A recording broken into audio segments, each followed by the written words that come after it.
Hey everybody, Charles for HumbleMechanic.com. Today, I'm going to be taking your questions on oil leaks, locking lug nuts, road trips, and more. This is episode 152 of the Humble Mechanic Podcast.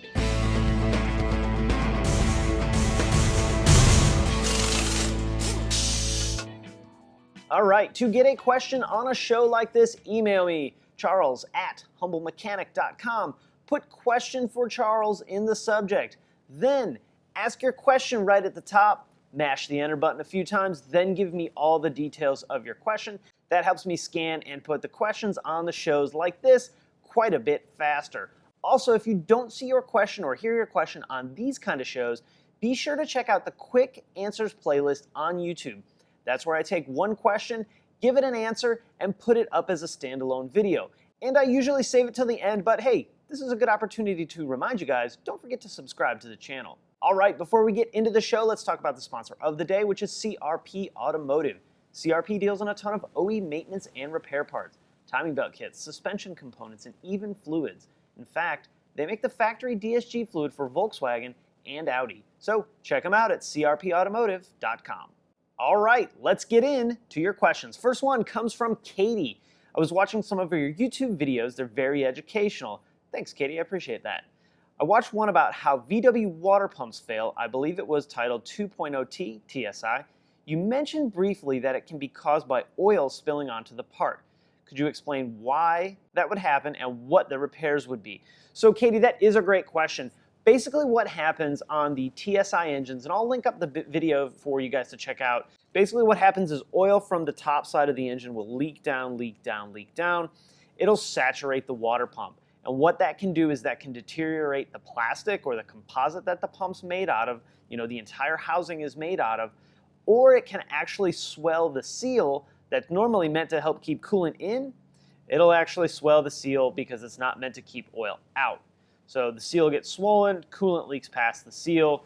That begins to even further deteriorate the plastic or the composite of the water pump housing, and now you have a water pump leaking. This can actually happen on anything, really, that has oil above it and then is plastic. This was also really common on, like, my generation Passat for the coolant flange at the back of the cylinder head, or the 2 liters, the older 1.8s, the older 2 liters, where oil from the valve cover gasket leaking would drip down, saturate the plastic flange, and cause a coolant leak. So now, as a customer, not only do you have a really bad coolant leak you gotta fix, you still have an oil leak to fix. So the repair is going to be generally the replacement of the component. I've seen a lot of people that have had leaking coolant flanges or water pumps, and they want to only replace the gasket. Well, sometimes that's okay, but when it comes to composite or plastic housings, they're not that expensive. Go ahead and put the entire housing on. I would much rather spend an extra 15 to 20 bucks, get the whole housing replaced with a new seal, new gaskets, whatever components go with it, then put a seal only, and either it leaks instantly, or what's even worse is it leaks like on the test drive, and now maybe you're having to tow the car a second time, or other issues like that, running the risk of severely overheating the engine. So the right repair is going to be replace the composite housing, replace the gasket, make sure you clean the area up really, really well in order to get any of that oil debris. And of course, make sure you guys fix the oil leak. Don't just let the oil leak go and continue to put composite or plastic housings back on. All right, next one comes from Mark. Long story short, I have a 2010 GTI with 95K on it. Went to the dealer and they couldn't remove 2 of the locking lug nuts. Looks like the previous dealer I had taken it to boogered up the lug nut keys and locks, as well as torquing the lug nuts to holy hell. I told the dealer today not to worry about it for now, and I would investigate my options. Do I have any suggestions? Related question, is it worth complaining to the dealership who messed up the wheel locks and keys, even though it's been probably more than 6 months? It was definitely the last place that removed the wheels, but at this point, does it look like I'm just a whiner? Or as I read it, just a wiener? Great question, Mark. This actually does happen from time to time, and it could have very well been that they maybe cross-threaded the lug bolts, or tore up the wheel lock key, or didn't use a torque wrench or a torque stick and just put full impact into these lug bolts. It's very possible. It's also possible that you live in maybe the Rust Belt and they're just rusted in or nasty, or maybe the threads weren't in really great shape.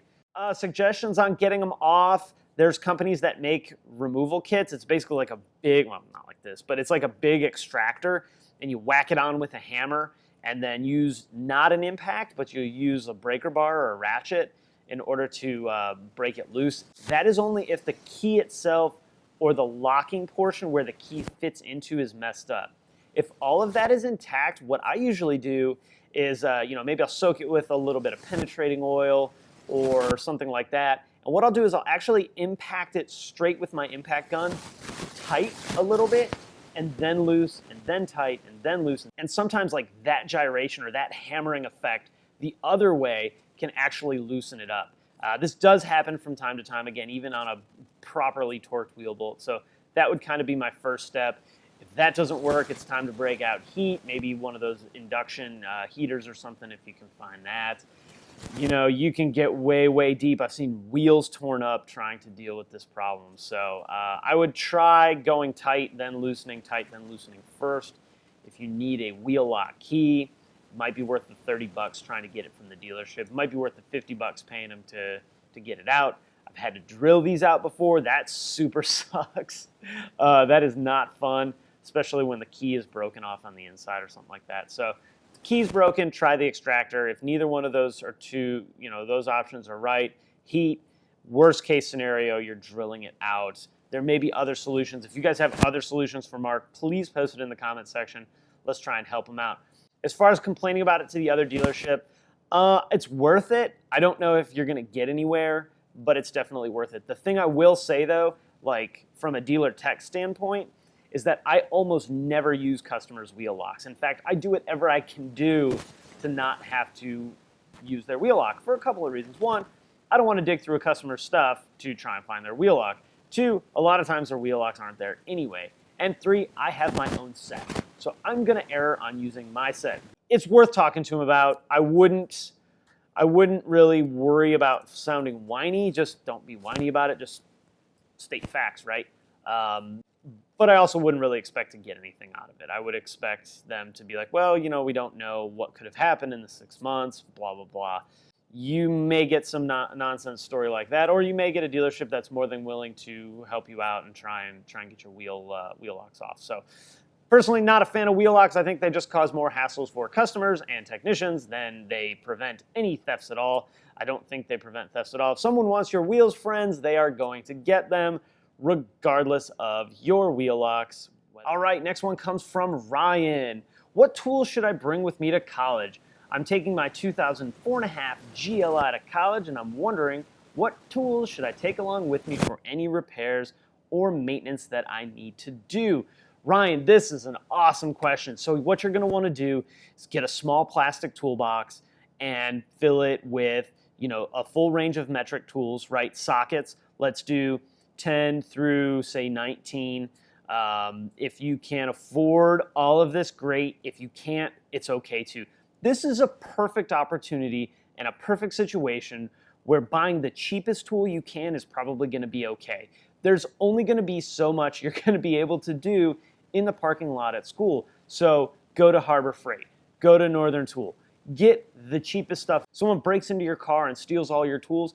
They didn't just steal $4,000 worth of Sonic tools that are really nice or Snap-on tools or anything like that. They stole, $100 worth of junk tools. Who cares? I mean, it still sucks, but who cares in the grand scheme of things? So this is a really good opportunity where cheap tools are gonna shine, I think anyway. Also, if you're doing a repair and you leave a 10mm socket or a 10mm box wrench on the side of the road or in the parking lot, you're not gonna lose much sleep over it. So think affordable here, really. Go get a plastic toolbox, fill it with, standard sizes of metric sockets, so 10 through 19.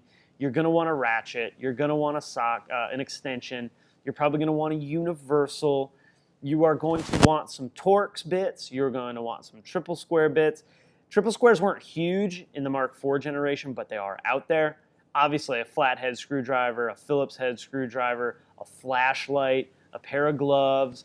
Make sure that your, again, spare tool kit for the vehicle is in. I would probably get a 17mm 1/2-inch drive socket and either a breaker bar or a ratchet. That way, if you got to take the wheels off, you don't have to use the, the little tiny tool.